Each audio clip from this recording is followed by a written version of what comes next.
সুপ্রিয় দর্শক শ্রোতা, যুদ্ধবিরতি ভেঙে আবারও ইরান নতুন করে মার্কিন ঘাঁটিতে ভয়াবহ হামলা করেছে। ইতিমধ্যে ইরানের হামলায় যুক্তরাষ্ট্রের 20টি সামরিক স্থাপনা ক্ষতিগ্রস্ত হয়েছে।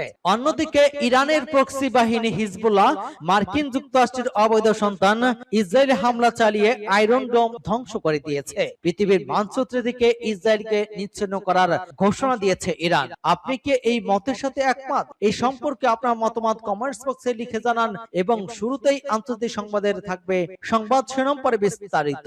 নতুন করে মার্কিন ঘাঁটিতে ইরানের ভয়াবহ হামলা, আরো বিস্তারিত জানিয়ে দেব। ইরানের কাঁধে বহনযোগ্য অস্ত্রে ভূপাতিত মার্কিন যুদ্ধ বিমান। আপনি একটা আস্ত উন্মাদ নেতানির উপর রেগে আগুন ডোনাল্ড ট্রাম্প। রাতভর রুশ ক্ষেপণাস্ত্র হামলায় কেঁপে উঠল ইউক্রেন। আরো থাকছেন, ইরানের হুঁশিয়ারির পর বৈরুত হামলার পরিকল্পনা থেকে পিছু হটল ইসরায়েল। লেবাননের হিজবুল্লাহর হামলায় ইসরায়েলের আয়রন ডোম সম্পূর্ণ ধ্বংস। ইরান যুদ্ধে যুক্তরাষ্ট্রে জড়ানো উচিত হয়নি বলল ট্রাম্প। এবং সর্বশেষে জানিয়ে দিব, ইরানের হামলায় যুক্তরাষ্ট্রের 20টি সামরিক স্থাপনা ক্ষতিগ্রস্ত। এতক্ষণ শুনছিলেন সংবাদ শিরোনাম বিস্তারিত। তবে তার আগে অনুরোধ থাকবে এই ভিডিওতে একটি লাইক দিন এবং কমেন্টস করে জানিয়ে দিন আপনি কোন জেলা থেকে বা কোথা থেকে আমাদের সাথে যুক্ত রয়েছেন, এবং সংবাদের সর্বশেষ গুরুত্বপূর্ণ আপডেট পেতে চ্যানেলটি সাবস্ক্রাইব করে আমাদের সঙ্গেই থাকুন। ধন্যবাদ। নতুন করে মার্কিন ঘাঁটিতে ইরানের ভয়াবহ হামলা। মধ্যপ্রাচ্যের একটি মার্কিন সামরিক ঘাঁটিতে সফল ড্রোন এবং ক্ষেপণাস্ত্র হামলা চালানো হয়েছে বলে দাবি করেছে ইরানের elite force Islamic revolution guard corps IRGC. এই হামলা চালানো হয় বলে বাহিনীর পক্ষ থেকে একটি আনুষ্ঠানিক বিবৃতিতে নিশ্চিত করা হয়েছে। তবে হামলার শিকার হওয়া সেই মার্কিন ঘাঁটিটি মধ্যপ্রাচ্যের কোন দেশে অবস্থিত নিরাপত্তাজনিত কারণে সে বিষয়ে সুনির্দিষ্ট কিছু জানায়নি আইআরজিসি। আইআরজিসির প্রকাশিত বিবৃতিতে বলা হয়েছে, এর আগে ইরানের দক্ষিণ হরমুজগান প্রদেশের শিরিক দ্বীপে অবস্থিত তাদের একটি গুরুত্বপূর্ণ টেলিযোগাযোগ টাওয়ার মার্কিন বিমান হামলার শিকার হয়েছিল। মার্কিন বাহিনী ঠিক এই যে ঘাঁটিটি থেকে ইরানের ভূখণ্ডে হামলা চালিয়েছিল পাল্টা প্রতিরোধ হিসেবে, ঠিক সেই ঘাঁটিতে ওই হামলা চালানো হয়েছে। ইরানের আধা সরকারি সংবাদ মাধ্যম মেহের নিউজ এজেন্সিতে প্রকাশিত বিবৃতিতে আইআরজিসি জানায়, তাদের অ্যারোস্পেস ফোর্স মার্কিন ঘাঁটিতে নিখুঁতভাবে লক্ষ্যবস্তু করে গুড়িয়ে দিয়েছে এবং পূর্ব নির্ধারিত সব টার্গেটে সফলভাবে আঘাত হানা হয়েছে। ইরানি ওই এলিট বাহিনী মার্কিন প্রশাসনকে কঠোর সতর্কবার্তা দিয়ে বলেছে, ভবিষ্যতে ইরানের উপর এই ধরনের কোনো আগ্রাসন চালানো হলে তার জবাব মাত্র এবং প্রকৃতির দিক থেকে সম্পূর্ণ ভিন্ন হবে। পাশাপাশি তারা উল্লেখ করে মধ্যপ্রাচ্যের পরিস্থিতি আরো অবনতি ঘটলে এবং সম্পূর্ণ দায়ভার কেবল যুক্তরাষ্ট্রকেই বহন করতে হবে। তবে ওয়াশিংটনের সামরিক ঘাঁটিতে ইরানের ওই সফল হামলার দাবির বিষয়ে তাৎক্ষণিকভাবে মার্কিন প্রতিরক্ষা সব দপ্তর বা কোনো মার্কিন কর্তৃপক্ষের আনুষ্ঠানিক মন্তব্য পাওয়া যায়নি। এর আগে সামাজিক যোগাযোগ মাধ্যমে এক্সে এক পোস্টে মার্কিন কমান্ড সেন্ট্রাল কমান্ড সেন্টকম জানিয়েছিল, হরমুজগান প্রদেশের গোরুক এবং কিশম দ্বীপে অবস্থিত ইরানের রাডার এবং ড্রোনের কমান্ড এবং কন্ট্রোল সেন্টারে মার্কিন যুদ্ধবিমান থেকে আত্মরক্ষামূলক হামলা চালানো হয়েছে। ইরানের কাঁধে বহনযোগ্য অস্ত্রে ভূপাতিত মার্কিন যুদ্ধ বিমান। ইরানের সাম্প্রতিক সশস্ত্র সংঘাতে আমেরিকার একটি অত্যাধুনিক F-15 সিরিজের যুদ্ধ বিমান ভূপাতিত হওয়ার ঘটনায় বিশ্বজুড়ে নতুন করে চাঞ্চল্য তৈরি হয়েছে। মার্কিন প্রতিরক্ষা কর্মকর্তাদের প্রাথমিক দাবি অনুযায়ী অত্যন্ত শক্তিশালী ওই যুদ্ধ বিমানটি চীনে তৈরি কাঁধে বহনযোগ্য ক্ষেপণাস্ত্রের আঘাতে ভূপাতিত হয়ে থাকতে পারে। মার্কিন গণমাধ্যম এনবিসি নিউজের এক বিশেষ প্রতিবেদনে বলা হয়, গত মাসে দক্ষিণ পশ্চিমে ইরানের আকাশে বিধ্বস্ত হয় F-15 স্ট্রাইক ঈগল বিমানটি মূলত চীনা তৈরি স্বল্প পাল্লার উন্নত ক্ষেপণাস্ত্র বা ম্যানপেড দিয়ে নিখুঁতভাবে আঘাতপ্রাপ্ত হতে পারে বলে ধারণা করা হচ্ছে। তবে পুরো বিষয়টি এখনো পেন্টাগনের উচ্চ পর্যায়ে তদন্তাধীন রয়েছে। মার্কিন প্রশাসন কর্মকর্তাদের গোপন আশঙ্কাগত 28 ফেব্রুয়ারি শুরু হওয়া ওই রক্তক্ষয়ী সংঘাতের সময়ে চীন হয়তো ইরানকে অতিরিক্ত গোপন সামরিক সহায়তা দিয়ে থাকতে পারে। এর মধ্যে মার্কিন রাডার ফাঁকি দিতে সক্ষম স্টেলথ বিমান প্রযুক্তি এবং দূরপাল্লা রাডার সিস্টেমও অন্তর্ভুক্ত রয়েছে বলে ধারণা করা হচ্ছে। তবে অত্যাধুনিক প্রযুক্তি মূলত ইরানের সামরিক বাহিনীকে যে কোনো আধুনিক যুদ্ধ বিমান খুব সহজে শনাক্ত এবং অনুসরণ করার ক্ষমতা বহুগুণে বাড়িয়ে দিতে জাদুকরী ভূমিকা পালন করছে। এই প্রতিরক্ষামূলক সরঞ্জামগুলো মূলত মার্কিন F-15 স্ট্রাইক ঈগলের মতো আকাশপথে ত্রাস এবং উন্নত যুদ্ধ বিমান নিখুঁতভাবে শনাক্ত করার ক্ষেত্রে ইরানের সক্ষমতা রাতারাতি বাড়িয়ে দিয়েছে বলে দাবি করেছেন মার্কিন শীর্ষ সামরিক কর্মকর্তারা। মার্কিন যুদ্ধ বিমানটি ভূপাতিত দুর্ঘটনার পরপরই খোদ মার্কিন প্রেসিডেন্ট প্রেসিডেন্ট ডোনাল্ড ট্রাম্প এক তাৎক্ষণিক প্রতিক্রিয়া বলেছেন যে বিমানটি মাটিতে অবস্থানকারী শত্রুপক্ষের কাঁধে বহনযোগ্য একটি ছোট ক্ষেপণাস্ত্রের আঘাতে বিধ্বস্ত হয়েছে, যা সামরিক পরিবেশে ম্যানপ্যাড নামে ব্যাপকভাবে পরিচিত। এগুলো সাধারণত অত্যন্ত ছোট, সহজে বহনযোগ্য ক্ষেপণাস্ত্র, যা মূলত যে কোনো সৈনিক কাঁধে বহন করে নিচু আকাশ উড়ন্ত যুদ্ধবিমানের দিকে নিখুঁতভাবে নিক্ষেপ করতে পারেন। সামরিক বিজ্ঞানীদের তথ্য অনুযায়ী ওই বিশেষ ক্ষেপণাস্ত্রগুলো লম্বায় প্রায় 7 ফুট হয়ে থাকে এবং এগুলো মোট ওজন মাত্র 40 পাউন্ডের কাছাকাছি রাখা হয়, যাতে দ্রুত স্থান পরিবর্তন সহজ হয়। আমেরিকান ওই যুদ্ধবিমানটি বিধ্বস্ত হওয়ার সঙ্গে সঙ্গে এর ভেতরে থাকা ক্রুদের খুঁজে বের করতে মার্কিন বিশেষ বাহিনী প্রায় 36 ঘন্টা একটি বিশাল এবং ঝুঁকিপূর্ণ উদ্ধার অভিযান শুরু করা হয়েছিল। আপনি একটা আস্ত উন্মাদ নেতানিয়াহুর উপর রেগে আগুন ডোনাল্ড ট্রাম্প।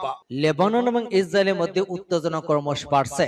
এমন পরিস্থিতিতে ইসরায়েলের প্রধানমন্ত্রী বেনিয়ামিন নেতানিয়াহুর উপর মেজাজ হারলেন মার্কিন প্রেসিডেন্ট ডোনাল্ড ট্রাম্প। এই দুই রাষ্ট্রনেতার মধ্যে টেলিফোনে উত্তপ্ত বাক্যলাপ হয়েছে বলে জানা গিয়েছে। সিএনএন এর প্রতিবেদন অনুযায়ী লেবানন ইসরায়েলের সামরিক অভিযান এবং তার জেরে আঞ্চলিক অস্থিরতা নিয়ে নেতানিয়াহুর উপর চরম ক্ষোভ প্রকাশ করেন তিনি। সংবাদ মাধ্যম অ্যাক্সিওস এর প্রতিবেদন অনুযায়ী লেবাননের বেইরুটে ইসরায়েলি হামলার তীব্রতা এবং তার ফলে আন্তর্জাতিক মহলে ইসরায়েলি ক্রমবর্ধমান বিচ্ছিন্নতা নিয়ে ট্রাম্প প্রচন্ড বিরক্ত। ফোনালাপে তিনি নেতানিয়াহুকে সরাসরি পাগল বলে সম্বোধন করেছেন। সূত্রে বরাতে জানা যায়, ট্রাম্প নেতানিয়াহুকে উন্মাদ বলেছেন। উত্তেজিত হয়ে প্রেসিডেন্ট ডোনাল্ড ট্রাম্প বলেন, আপনি একটি উন্মাদ। আমি না থাকলে আপনি জেলে যেতেন। আমি আপনার জীবন বাঁচে আছে। এখন সবাই আপনাকে ঘৃণা করে, এই কারণে সবাই ইসরায়েলকেও ঘৃণা করে। এমনি শোনা গিয়েছে ফোনালাপ চলাকালীন ক্ষুব্ধ ট্রাম্প এক পর্যায়ে চিৎকার করে বলে ওঠেন, আপনি এসব কি করছেন? লেবাননের ইসরায়েলি বাহিনীর আগ্রাসন এবং বড় আকারের বিমান হামলা ট্রাম্পের অস্বস্তির কারণ হয়ে দাঁড়িয়েছে। মার্কিন প্রেসিডেন্ট মনে করেন ওই সামরিক তৎপরতা ইরানের সঙ্গে আমেরিকান চলমান স্পর্শকাতর কূটনৈতিক আলোচনাকে ব্যাহত করতে পারে। ইরানের পক্ষ থেকে ইতিমধ্যেই হুঁশিয়ারি দেওয়া হয়েছে যে লেবাননে ইসরায়েলি হামলা অব্যাহত থাকলে ওয়াশিংটনের সঙ্গে আলোচনা পথ রুদ্ধ হতে পারে। এই উত্তপ্ত কথোপকথন পরেই পরিস্থিতি কিছুটা শীতল হওয়ার ইঙ্গিত মিলেছে। ট্রাম্প পরে ট্রুথ সোশ্যালে দাবি করেছেন নেতানিয়াহুর সঙ্গে তার গঠনমূলক আলোচনা হয়েছে এবং বেইরুটের দিকে অগ্রসর হওয়া ইসরায়েলি সেনাদের ফিরিয়ে নেওয়া হয়েছে। এমনকি হেজবুল্লাহদের সঙ্গেও হামলার বিরতি নিয়ে সমঝোতার ইঙ্গিত দিয়েছেন তিনি। রাতভর রুশ ক্ষেপণাস্ত্র হামলায় কেঁপে উঠল ইউক্রেন। ইউক্রেনের বিভিন্ন অঞ্চলে আবারও ব্যাপক ক্ষেপণাস্ত্র হামলা চালিয়েছে রাশিয়া। রাতভর চলা ওই ক্ষেপণাস্ত্র অন্তত 4 জন নিহত এবং বহু মানুষ আহত হয়েছেন। রাজধানী কিয়েভ সহ একাধিক শহরে বিস্ফোরণের শব্দ শোনা গিয়েছে। এর আগে সম্ভাব্য বড় ধরনের হামলা বিষয়ে সতর্ক করেছিলেন ইউক্রেনের প্রেসিডেন্ট ভলোদিমির জেলেনস্কি। স্থানীয় কর্মকর্তার বরাতে বিবিসি জানিয়েছে, রুশ হামলায় দিনিপ্রো শহরে 73 বছর বয়সী এক নারী সহ 4 জন নিহত হয়েছেন। সেখানে আহত হয়েছেন আরো 5 জন। এছাড়া খার্কিভ 8 জন এবং রাজধানী কিয়েভে 4 জন আহত হওয়ার তথ্য পাওয়া গিয়েছে। রাতভর চালানো হামলায় কিয়েভে ক্ষেপণাস্ত্র আঘাত হানে। হামলায় সতর্কতা জারি হলে হাজারো মানুষ আশ্রয়কেন্দ্রে চলে যান। শহরের বিভিন্ন এলাকা থেকে আকাশে ধোঁয়ার কুণ্ডলী উঠতে দেখা যায়। কিয়েভের মেয়র ভিটলি ক্লিচকো সামাজিক যোগাযোগ মাধ্যমে দেয়া এক বার্তায় বলেন, শহরে বিস্ফোরণ হচ্ছে এবং আকাশ প্রতিরক্ষা ব্যবস্থা সক্রিয় রয়েছে। তিনি সবাইকে নিরাপদে আশ্রয়ে থাকার আহ্বান জানান। অন্যদিকে কিয়েভ সিটি মিলিটারি অ্যাডমিনিস্ট্রেশনের প্রধান টিএম তোসেনকো বলেছেন, রাশিয়া ব্যালিস্টিক ক্ষেপণাস্ত্র ব্যবহার করে হামলা চালিয়েছে। ইরানের হুঁশিয়ারির পর বৈরুতে হামলার পরিকল্পনা থেকে পিছু হটল ইসরায়েল।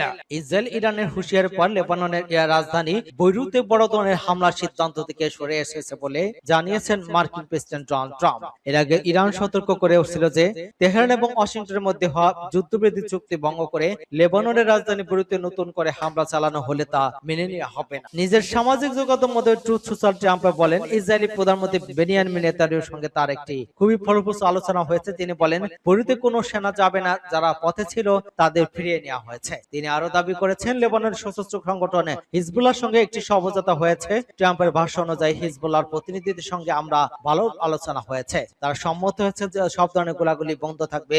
ইসরায়েল তাদের উপর হামলা করবেন এবং তারাও ইসরায়েলে হামলা চালাবে না। ইসরায়েল যুদ্ধবিধি লঙ্ঘন করে গত কয়েকদিন ধরে লেবাননে হামলা জোরদার করেছে। সোমবার ইসরায়েলি প্রধানমন্ত্রী বেনিয়ামিন নেতানিয়াহুর বিরুদ্ধে দক্ষিণ শহরতলিতে হিজবুল্লাহ নিয়ন্ত্রিত এলাকায় হামলার নির্দেশ দেন।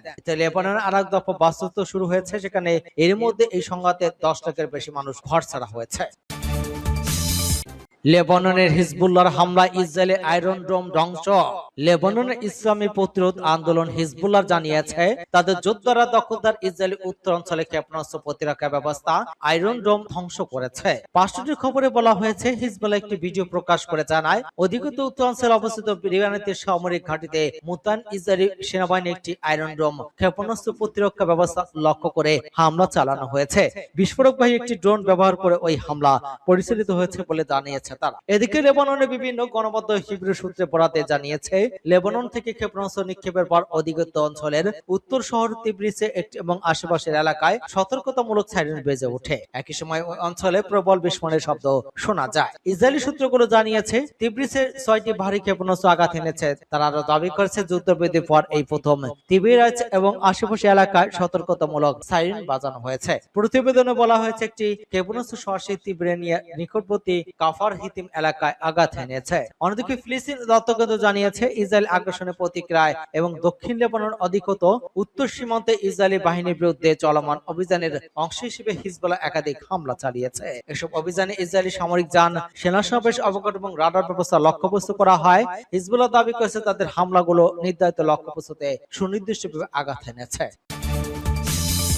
ইরান যুদ্ধে যুক্তরাষ্ট্রের জড়ানো উচিত হয়নি, ফক্স নিউজকে ট্রাম্প বললেন। ইরাক এবং ইরানের মতো দেশগুলোতে যুক্তরাষ্ট্রের সামরিকভাবে জড়িয়ে পড়া উচিত হয়নি বলে মন্তব্য করেছেন মার্কিন প্রেসিডেন্ট ডোনাল্ড ট্রাম্প। তবে একই সঙ্গে তিনি দাবি করেছেন 9 মাস আগে যুক্তরাষ্ট্র ইরানের বিরুদ্ধে সামরিক পদক্ষেপ না নেওয়া নিলে তেহরান এখন পারমাণবিক অস্ত্রের অধিকারী হয়ে যেত। ফক্স নিউজকে দেওয়া এক সাক্ষাৎকারে ট্রাম্প এসব দাবি করেছেন। ইরাকে মার্কিন আগ্রাসনের প্রসঙ্গ তুলে তিনি বলেন, ইরাকে কি ঘটেছিল তা দেখ, আমরা খুব খারাপ কাজ করেছি। এটি ছিল অত্যন্ত বোকামিপূর্ণ সিদ্ধান্ত।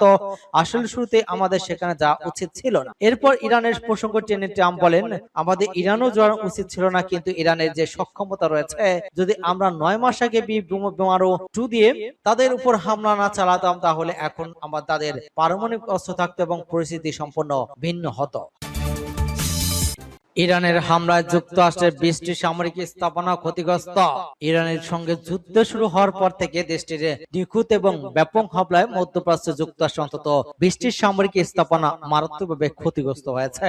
আন্তর্জাতিক সংবাদ মাধ্যম বিবিসির ফ্যাক্ট চেকিং এর অনুসন্ধান ইউনিট বিবিসি ভেরিফাই এর স্যাটেলাইট চিত্র থেকে এবং ভিডিও বিশ্লেষণে ওই চাঞ্চল্যকর তথ্য ফুটে উঠেছে। এই বিশ্লেষণ থেকে স্পষ্ট যে মার্কিন প্রশাসন এবং পর্যন্ত প্রকাশ্যে ইরানের হামলায় যে ক্ষয়ক্ষতি স্বীকার করেছে প্রকৃত চিত্র তার চেয়ে অনেক বেশি। গত 28 ফেব্রুয়ারি ইরান ভূখণ্ডে একযোগে যৌথ হামলা চালায় যুক্তরাষ্ট্র এবং ইসরায়েল, যার কোয়ান্টাম ছিল অপারেশন এপিক ফিউরি। মার্কিন পেন্টাগনের দাবি অনুযায়ী তারা ইরানের প্রায় 13,000 বেশি লক্ষ্যবস্তুতে আঘাত এনেছে। তবে হোয়াইট হাউস যখন দাবি করেছে তারা ইরানি সামরিক বাহিনীকে প্রায় নিশ্চিহ্ন করে দিয়েছে, তখনই ইরানের পাল্টা আক্রমণের নিখুঁত কৌশল মার্কিন প্রতিরক্ষা ব্যবস্থা বড় ধরনের প্রশ্নের মুখে দাঁড় করিয়েছে।